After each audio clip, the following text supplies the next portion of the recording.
છે। નખત્રાણા તાલુકાના કોટડા ખાતે શાળા પ્રવેશોત્સવ યોજાયો। કોટડા જાહેર કેળવણી સમિતિના સાનિધ્યમાં કોટડાની 4 શૈક્ષણિક સંસ્થાઓનો સંયુક્ત શાળા પ્રવેશોત્સવ યોજાયો હતો। પ્રથમ આંગણવાડી કુમાર કન્યા શાળાના બાળકોને શૈક્ષણિક કીટ આપી પ્રોત્સાહિત કરાયા હતા। ત્યારબાદ કેળવણી સમિતિ સંચાલિત પટેલ ભીમજી કેશરા વિદ્યાલયના ગત વર્ષના તેજસ્વી તારલાઓનું સન્માન કરવામાં આવ્યું હતું।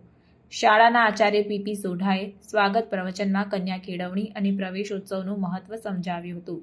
ગામની દીકરી અને અત્યારે ગાંધીનગર નાણાં વિભાગના વર્ગ 1 ઉપસચિવ તરીકે સેવા આપતા નિકિતાબેન વિનોદભાઈ ખેતાણીએ મુખ્ય અતિથિ પદેથી અભ્યાસનું મહત્વ અને સરકારની વિવિધ શૈક્ષણિક યોજનાઓની માહિતી આપી દરેકે એક બાળ એક ઝાડનું આહ્વાન કર્યું હતું। સંસ્થાના પ્રમુખ સેધાણીભાઈએ સ્પર્ધાત્મક સમયમાં હંમેશા અપડેટ રહી અભ્યાસમાં ધ્યાન આપવા બાળકોને અપીલ કરી હતી।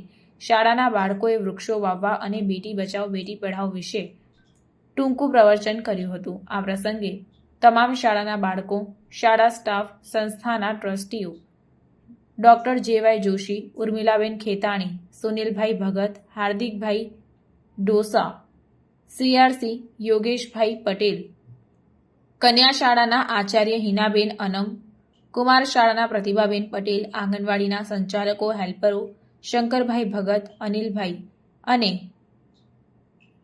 એસએમસીના અધ્યક્ષો મોટી સંખ્યામાં હાજર રહ્યા હતા।